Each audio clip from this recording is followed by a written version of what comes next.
ಎಲ್ಲರಿಗೂ ನಮಸ್ಕಾರ. ನಾನು ನಿಮ್ಮ ಚೆನ್ನ. ಈ ದಿನ ನಾನು ಮೈ ಬೆಸ್ಟ್ ಫ್ರೆಂಡ್, ನನ್ನ ಆತ್ಮೀಯ ಗೆಳೆಯನ ಬಗ್ಗೆ 10 ಸಾಲಿನಲ್ಲಿ ಬರಿತಾ ಇದ್ದೀನಿ.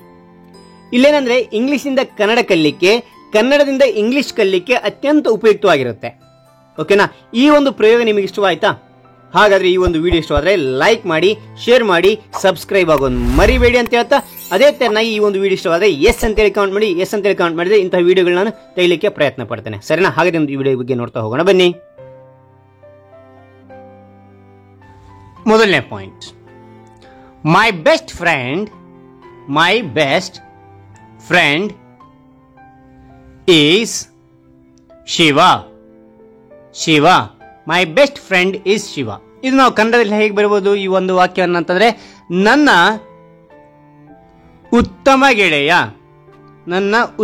ಗೆಳೆಯ ಅಥವಾ ನನ್ನ ಆತ್ಮೀಯ ಗೆಳೆಯನು ಬರೆದು ತಪ್ಪಿಲ್ಲ. ನನ್ನ ಉತ್ತಮ ಗೆಳೆಯ ಶಿವ ಅಂತೇಳಿ. ಏಳನೇ point, he is 10 years old. ನೋಡಿ, ಕನ್ನಡದಲ್ಲಿ ಅವನಿಗೆ 10 ವರ್ಷಗಳು. ಅವನಿಗೆ ವಯಸ್ಸು 10 ವರ್ಷಗಳು ಅಂತ. ಓಕೆನಾ? ಈಸ್ 10 years old ಅಂತೇಳಿ ಕನ್ನಡದಲ್ಲಿ ಅವನಿಗೆ 10 ವರ್ಷಗಳು. ಮೂರನೇ point, he studies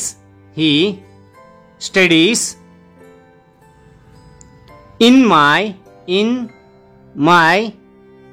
class. he studies in my class. ಕನ್ನಡದಲ್ಲಿ ನೋಡಿದರೆ ಅವನು ನನ್ನ ತರಗತಿಯಲ್ಲಿ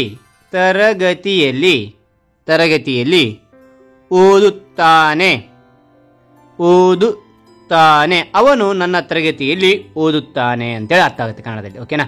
ನಾಲ್ಕನೇ point, he is well mannered boy.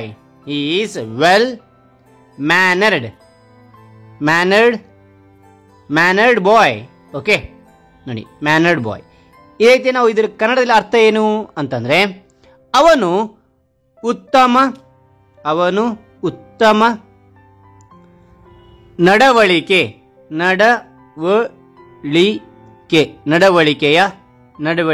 ಹುಡುಗ.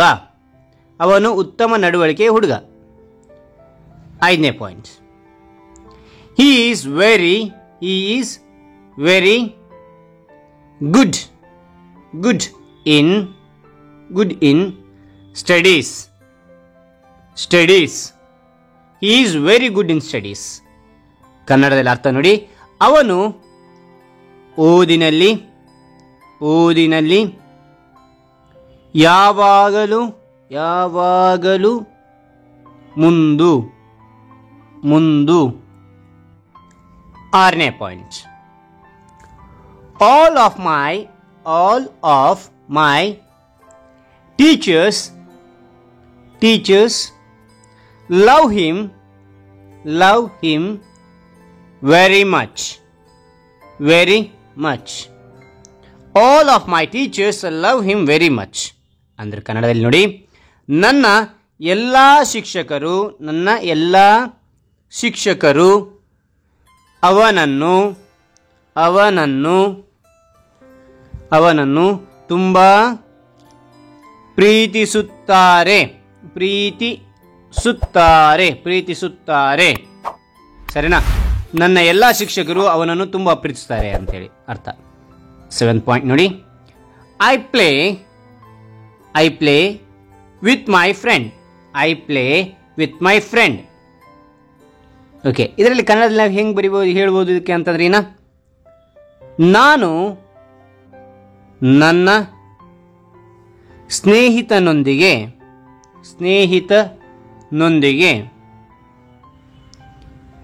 ಆಡುತ್ತೇನೆ. ನಾನು ನನ್ನ ಸ್ನೇಹಿತನೊಂದಿಗೆ ಆಡುತ್ತೇನೆ. 8ನೇ ಪಾಯಿಂಟ್ ನೋಡಿ, he is so kind person. Okay, ಇದು ಕನ್ನಡದಲ್ಲಿ ಅರ್ಥ ಏನು ಅಂದ್ರೆ, ಅವನು ತುಂಬಾ ಕರುಣಾಮಯಿ. ನೋಡಿ, ಅವರು ತುಂಬ ಕರುಣಾಮಯಿ ಅಂತೇಳಿ. ಮುಂದೆ ನೋಡ್ತಾ ಹೋಗುವ. 9th ಪಾಯಿಂಟ್ ನೋಡಿ, I like him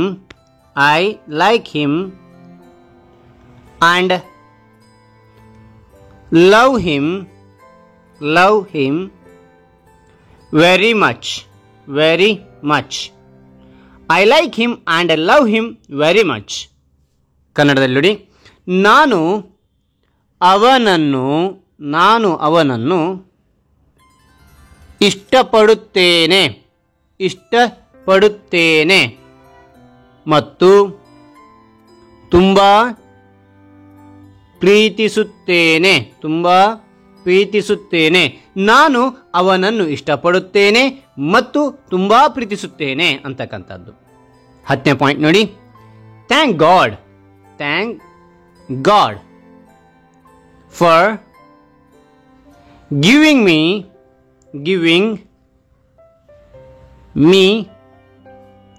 me such a nice friend. Thank God for giving me such a nice friend. Okay, ಅದು ಕನ್ನಡದಲ್ಲಿ ನೋಡಿ, ಅಂತಹ ಒಳ್ಳೆಯ ಸ್ನೇಹಿತನನ್ನು